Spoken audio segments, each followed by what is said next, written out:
Welcome back. You're watching UpFront. I'm joined now by one of the closest political advisors of the Gandhi family. In fact, he's been a close friend of the family since the early 1980s when Rajiv Gandhi was still General Secretary, Sam Pitroda. And this is an opportunity to talk to him about Rahul and Priyanka Gandhi, Amethi and Varanasi. Sam Pitroda, let's start with Rahul Gandhi's response to the Supreme Court in the contempt of court case. It was given this morning and he's expressed regret.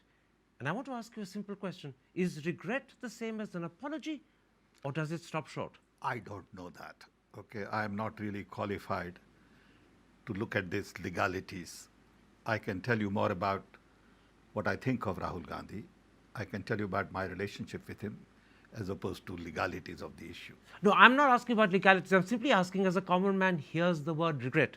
When Rahul expresses regret, is he also saying, I'm sorry? That you have to ask Rahul Gandhi. So you're not clear? No, I do not want to even answer that because that's not my, privilege. Okay, how can I answer that? Why? You're a very close advisor. So what? That doesn't give me a, opportunity to answer on his behalf. But you're interpreting for the country what Rahul means when he expresses regret. Rahul is sincere in whatever he says. Okay, I believe that. I know the young man. To me, he is more of a Gandhian than anybody I know of, who believes in truth, who believes in love, he believes in trust. I'm not questioning his sincerity. I'm simply asking, what did he mean when he expressed regret? I told you once, and I'll tell you again, that I have no idea. You have to ask him that. Okay, I'll tell you why I asked the question. Sure. Because when the British expressed regret for Jallianwala, they didn't apologize. And the whole of India said the two are different and regret is not sufficient. Now, if the same applies to Rahul and he's only expressing regret but not apologizing, that may be deemed to be insufficient. That you have to ask Rahul. But a close advisor like you will not help us understand? No, I don't think so. I'm not capable of understanding that. Okay, let's then come to the expression of regret. We'll park on the side whether regret amounts to apology or not. What is he actually expressing regret for? Did he misunderstand what the Supreme Court said? To be very frank, or no. did he concoct a story? No, to be very frank, I have not been aware of all of this. I don't read that much in the newspapers. I have no time, nor do I see television. So on this particular issue, I would rather pass because I just don't know, really. If I knew, I'll tell you.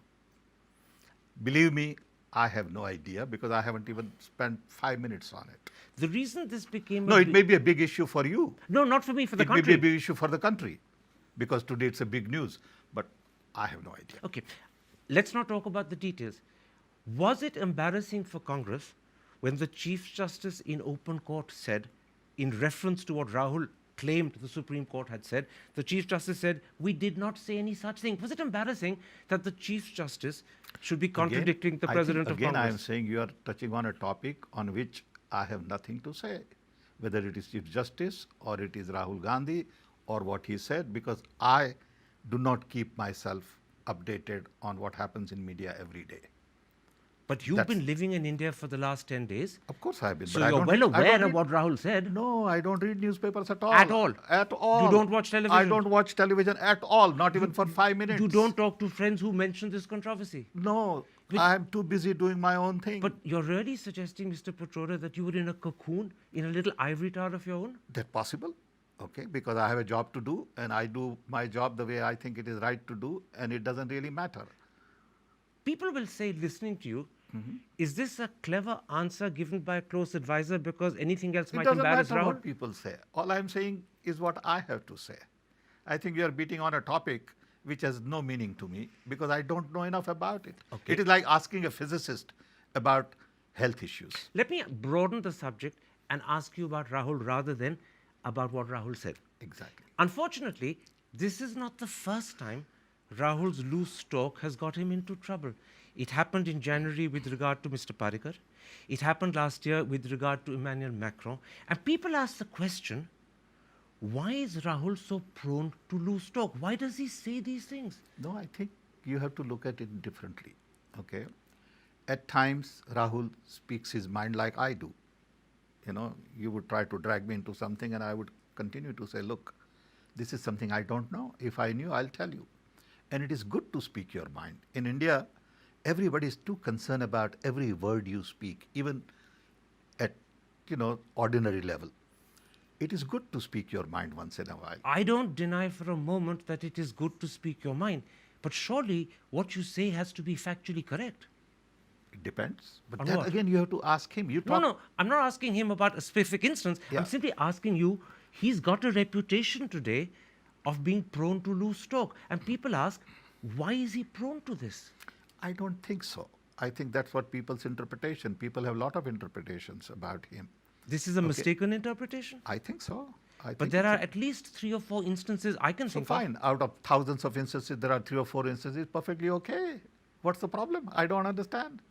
Why get so hung up about it? Is it You really- talk about thousands of things every day. See, is it really perfectly okay? Because one of the instances was not a tweet, it wasn't a soundbite to a journalist, it was something he said in a formal speech during a Lok Sabha no confidence debate. And- Possible. but you I'm see, saying, you are talking to me about issues for which I have nothing to do. no, sir, I'm not talking to you about the content of the loose talk.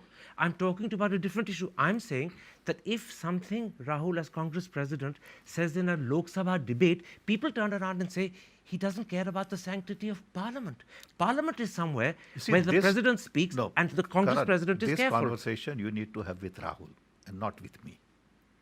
Okay, I hope you understand. The conversation you want to carry on is a good conversation to have with Rahul and not with Sam Pitroda. So that I understand. You can't speak on his behalf. Exactly. But as a close advisor, That doesn't give me right to speak on his behalf. but you can explain, you can interpret, no, you can justify, you no, can defend. No, I don't have to. Why should I? Would it not be in Rahul's interest that you did? No, possible. If I knew all the details, I would. But Let if I me put don't know one- the details, how would I? Let me put Even one- about this Rajya Sabha thing, I have no idea. You are basically expecting me to monitor every event, everything. As a reporter, you do. I'm not a reporter. No, I'm not asking you to monitor. I'm asking you to I don't know what he said in Rajya Sabha, I'm believe asking, me. I'm asking you to respond to the perception that Rahul is Perception- careless when he speaks in the No, Lok Sabha. that perception is wrong. That much I can tell you. Rahul does speak his mind. I also speak my mind. And at times people misinterpret what I say. That's okay. But isn't it dangerous when the president of the Congress party is misinterpreted? But that's okay. That's for public to decide. I'm not, you are still hammering No, on no, I'm same saying, issue. isn't it dangerous for No, the no, no. president? Because You it are still- damages his image. No, but you're still hammering on the same issue, Karan, which has no relevance to me. Sam Pitroda is not qualified to answer that. Let me ask you Why don't one- you ask me something that I will. I am? I'll come to that. Let me ask you one last question. Rahul hopes to be Prime Minister of India one day, and it might happen as early as May. In fact, it I might hope happen. so. It might happen in I hope 31, so. We are counting on 32 it. days.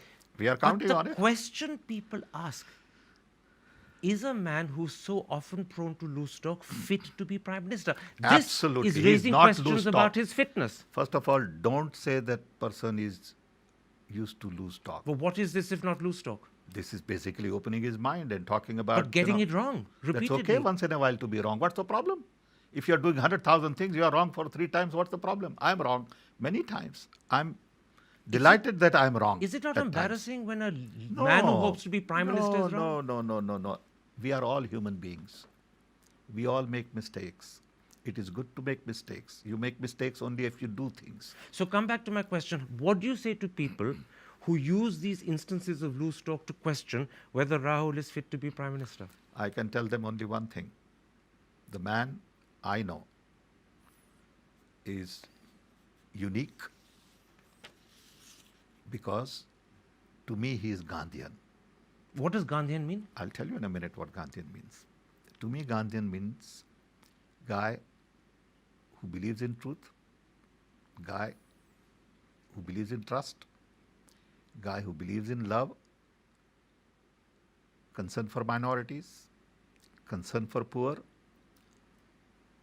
democracy, freedom, inclusion, diversity. These are not just bunch of words. To me, this is a way of life. Isn't- and I know isn't- Rahul believes in Isn't all of this either contradicted or undermined by the fact that he often gets things wrong? That's okay. How can you believe in truth and No, it's still not get things often. wrong? What you call often is wrong. 3 times in 10,000 is not often, my friend. I'm not sure if it's 3 times in 10,000. It's But a he's- lot. No, The but ratio is a lot tighter. no, it's not, because you do 10,000 things per day.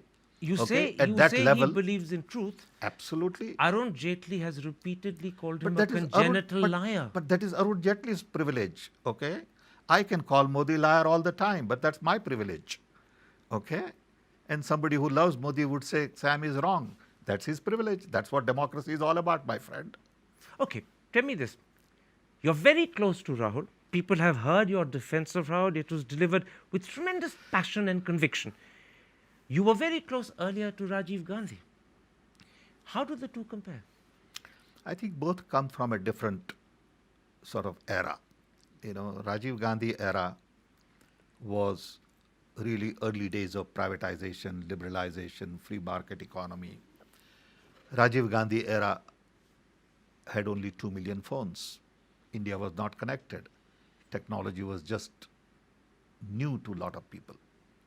In 30 years, we have come a long way. That's the difference between Hold on, I'm India coming to then that. and India now. I'm coming to that, okay? But because you define a man based on the era you live in, okay? Today, instead of 2 million phones, we have 1.2 billion phones. India is a country of connected billion. India has some huge But all of these multinationals. people understand. Your audience is No, no, well no. aware of this. No, that's not the Come, point. come to the comparison between the two people. I'm coming. But before comparing these two people, we need to understand the era. But that we have. No, but I want to establish it. Okay, I think I need to establish that to have my own thoughts organized. Okay. In the era of connectivity, But can I suggest People's we do it demands- quickly? Because this is something that if we take up time on, there's so much else I won't be able to cover. it's okay. But you know, let me take my time and you take your time. Okay. Okay. So in an era where connectivity is hyper, expectations rise in a very short period of time. Expectations were very different in Rajiv Gandhi era. Plus he was there with a majority. What are the expectations today? Today expectations are people want everything quickly, it's instant gratification. So the I want challenge Rahul jobs. faces is greater. Absolutely. I want jobs now. I want education fixed now. So he's under I want- greater scrutiny than Rajiv. Absolutely, and there are instruments which can allow you to scrutinize more than social media, you know, television, hundreds of channels as opposed to 2 channels. Who had the better political sense of the two? I think both have different political sense. It depends on how you look at it, because Rajiv, as I said, came from a majority in the parliament. Rahul comes from sort of, you know, a different time frame in the Congress party. And they both have their own way of looking at. We are all different. You are different. I'm different. You know, what you consider important is not important. Do you think Rahul is the right man in all his qualities and in all his talents to be Prime Minister of India today? Absolutely, 100%. You have no doubt at all. No doubt about it. He's young. He's energetic. His heart is in the right place. I think he's at the right time.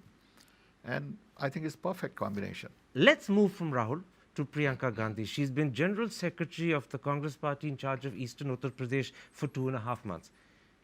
Do you have any assessment of the sort of impact she's made? I think she does make a lot of sense to a lot of people in the party. Party has been waiting for her to enter politics. She's galvanized it. Finally, she decided that it was time for her to take official job. And I think she has galvanized large part of party. What about on the ground? On the ground, as you know, in UP, Congress has not been as strong as we had in the past. And she had to build everything, and there is very little time to build it. But she's made a good start? I think she has made a good start. There's a lot of speculation today, almost as we speak, whether Priyanka Gandhi will stand as a candidate in Varanasi. Rahul Gandhi, in an interview to The Hindu on Thursday, deliberately said, "I'm leaving the country in suspense." Yesterday on television, Priyanka Gandhi said, "If the Congress president asks me, I'll happily stand." As a close political advisor and friend, what's your opinion? Should she stand, or would it be wiser for her not to stand? I would leave it to her. I would let her decide that, because that is her decision. And You I won't think- give any advice? No, I won't give any advice. She knows exactly what the issues are. It has to be her decision. And I think we should all respect that decision. Let me put this to you. In 2014, Narendra Modi had a majority in Varanasi of over 370,000. Can Priyanka Gandhi hope to overturn it and defeat him, or is that just too much to expect? I don't know about the voting sort of dynamics in Varanasi in terms of caste, in terms of past voting and all. That Priyanka will have to decide. She will have to judge whether her chances are better to win or she would lose. But can she overturn a 370,000 majority? That she will have to decide that. No, obviously she'll have to decide. But I'm asking you as an Possible. independent observer. Yeah, it is possible. You think it's possible It to is do possible. You to look at- overturn 370,000? Absolutely, it's anything is possible in democracy. Can I put you 4 reasons why people suggest it might be inadvisable for Priyanka to contest from Varanasi? First, I think you should put that to Priyanka. no, I'm talking to you analytically. Okay. I'm not talking personally. Okay. The first reason people say it would be inadvisable for her is because there is already an SP-BSP candidate. If Priyanka joins the fray, she could end up dividing the anti-BJP vote, and that would help Narendra Modi. So maybe Priyanka should watch your program. I hope she does. But how do you respond to the possibility that if she stands, she could split the anti-BJP vote and thus help Modi? That decision is hers. Obviously. So she will. But as an analyst, what's your feeling about that possibility? No, I think that's part of the input in the decision-making process. That's not the only input. Absolutely. Let me put a second reason why people feel it might be inadvisable. She's General Secretary in charge of Eastern UP, and Eastern UP is an area where Congress this time hopes it can win several seats. But if Priyanka stands herself from Varanasi, she'll have to spend a lot of her time in her own constituency, and therefore she'll have less time for East UP, and that could affect Congress's prospects. Is it therefore wiser for her not to stand? This is also the input that she should take into consideration. But again, as an analyst, as someone who advises, what's your feeling about this? No, same thing. It will be her decision. No, obviously, that we know. That's all. But that's all there is to it. No, but surely when you talk about the factors in the background, an analyst like you can comment on those. No, I don't have to comment on it because these are all the inputs she will take into consideration. She is intelligent enough. Okay, and she'll make a decision based on what she thinks is right. Let me put a third to you. People say that if she stands, she will be the third Gandhi competing in these elections. Won't that revive concern about A, the Gandhi dynasty, and B, about the way it vitiates a democracy?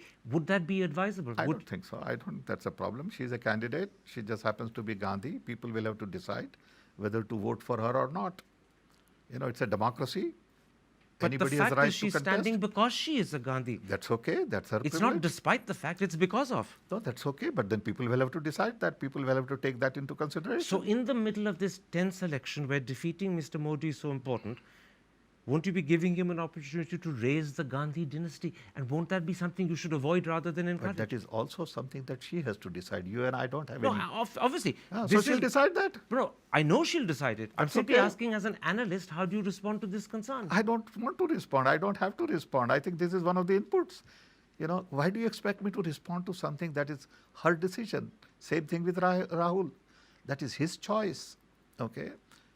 And I think you need to You're understand. suggesting to me that these are all issues that are left to Priyanka herself and that her party, her course. advisors cannot No, comment on? No, I don't think we should because this is at the time. But isn't that what advisors are there to do? To give advice on issues like this? Not necessarily.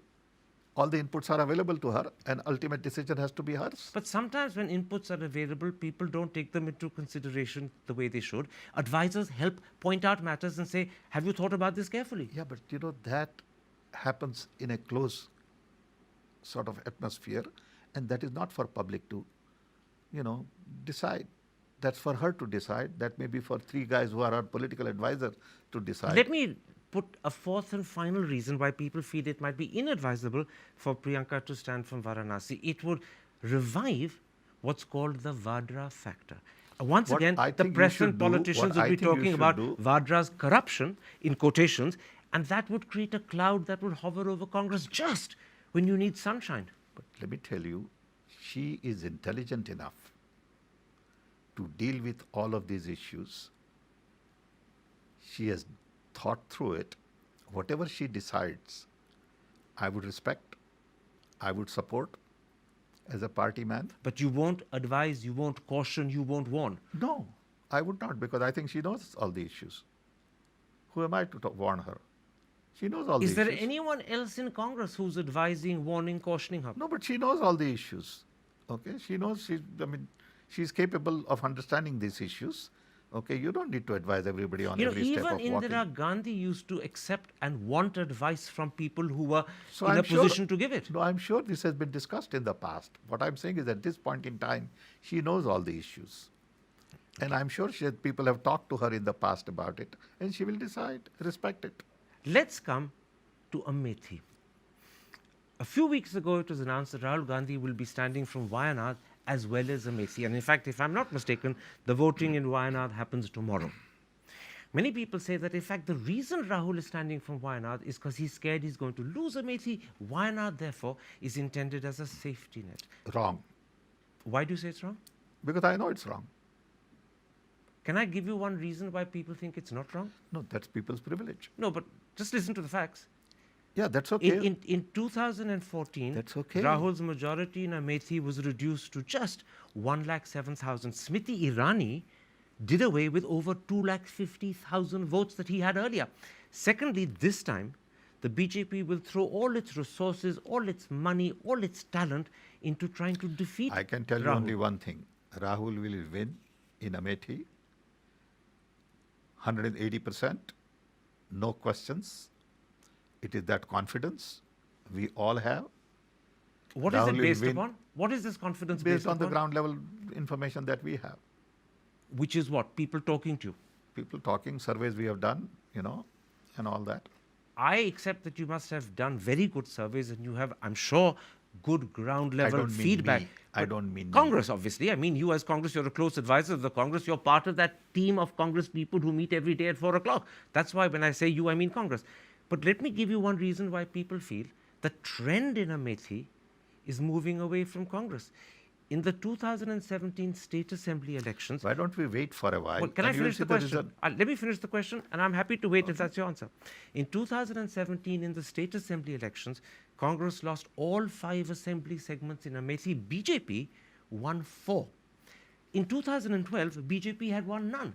So if in 2012 they win none, in 2017 they win 4 out of 5. Doesn't that suggest the trend is very much in the BJP's direction? My advice to you would be wait and watch. But that everyone will.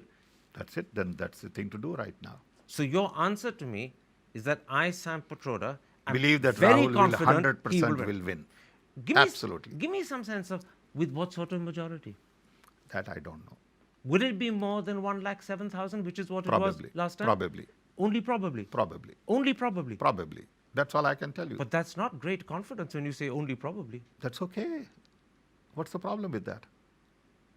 I don't understand your whole logic to this interview. Well, I was I'm hoping. a little bit amazed that Karan Thapar would come at this interview from an angle you are coming to. I'm not coming from No, any no, I'm angle. telling you, I'm let me raising tell you as a friend, questions that I mean, are you have in been the, a very no, close I'm friend. raising questions that are in the domain of the public. I understand. These are doubts, and I've got a close advisor, I and my understand. duty as a journalist is to put them to you. I have no agenda. I respect your duty, but all I'm saying is there are issues which I'm aware of, and there are issues that I'm not aware of. And these are Don't issues you're not- expect okay. don't expect me to be aware of all the political issues.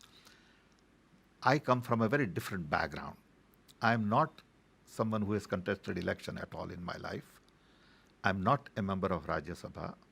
I'm not interested in political angle of it. My whole equation is more developmental. Okay, If let you me talk then- about job, I Let can me tell take you. one- Hold one- on. If let you me talk take up about one issue with you. technology, Let me- I can talk Let about me it. take up one issue which then fits into that description of yourself. It's to do with the Nyay scheme, the minimum income guarantee scheme, which is clearly the centerpiece of Congress's electoral appeal. There's one particular issue, or some say problem, that hasn't been addressed, as far as I can tell, by members in the Congress party, and I want to put it to you. When a family on the 19th or 20th percentile gets 6,000 rupees a month, its income will bounce up to 15,240. At the moment, that is almost precisely the income of a family at the 58th percentile.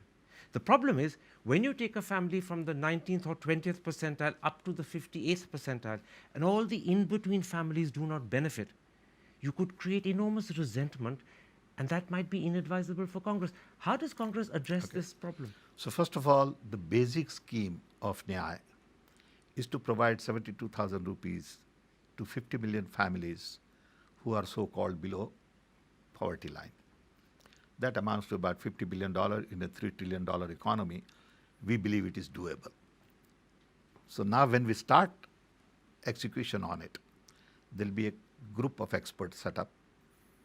They will work out an implementation plan. It won't get done in the first year. You are not going to distribute to all 50 million in the first year, like we did in Narega. It will take time to roll it out. While we are rolling it out, Chakravarti says it will be complete in year 2. Yeah, so maybe 2 years, maybe it will be 3 years. I don't know, okay? But that committee will decide how to fine-tune it. If there is a need to fine-tune and make corrections, it will be completely legitimate for the implementation group to fine-tune the scheme. It is a scheme. But can I say this? This is more than just a matter of fine-tuning. Surjit Bhalla, the economist, says that 40% of India's population exists between the 20th percentile and the 50th percentile. That's over 500 million people. 500 million people is not what we are talking about. We are talking about last 200 million. Of that 200 million, 50 may be over, 50 may be below. All that will be worked out by the implementation So the 50 committee. that are above could be fine-tuned and included. Possible. So you're leaving room for that. Absolutely, because I will leave it to the implementation committee. Can I put one other issue to do with the Congress manifesto to you? On the one hand, Congress has committed itself to a nationwide farm loan waiver, but it hasn't given any sense of what it will cost. And it could be huge. On the other hand, the manifesto also commits Congress to reducing the fiscal deficit to 3% by 2021, which is next year, and then keeping it below that. And many people say you simply can't do the two together. Okay, let me first tell you that in the last 5 years, our national debt has gone up by almost 50%. Okay? I hope people realize that. That's a huge number. Okay? So we are dealing with economy that will be handed over to whosoever wins in 2019, where you have massive debt. But at the same time, we are getting $3 trillion economy, which we hope will grow at 8 to 10%. 8 to 10%? I hope so. Okay. You know, we are now... 10 may be unrealistic, but it's a hope. Let's assume 8. Okay. If it is growing at 8%, you'll be creating more jobs, so the tax base will go up. You'll be creating lot other opportunities because of this scheme itself in rural areas. So it will basically kickstart the economy. And that will allow you both to have a nationwide farm loan waiver and reduce the fiscal deficit to 3%. We think so. So it all depends upon growing the economy. That is the game. We want to come to power because we believe we will be able to grow economy to 8 to 10%. You have to grow the economy enormously because your manifesto's expenditure commitments are huge. You're going to But look at the expenditure we had in the last 5 years. I mean, we have doubled the, But debt. just a moment, you've promised increasing the health budget Sure. to 3% of GDP in 5 years. Education budget. to 6%. Absolutely. Your Nyaya will cost somewhere around 1.5, Absolutely. 1.6%. Absolutely. You're going to increase defense spending as a percentage of GDP. And then Absolutely. there's the farm loan waiver, which is uncosted. T.N. Session says that you're envisaging a total increase of expenditure of something like 7% of GDP. And if you're going to cover that by growing the economy, it's a huge growth. It is still not going to increase the national debt by 50% like we did in the last 5 years. But you think you can grow the economy sufficiently to be able to increase expenditure to Give us a 7% of GDP, to Give 7%? us a chance. Give us a chance. All right, Mr. Pitroda, on that note of confidence, a pleasure talking to you. Thank you. Thanks.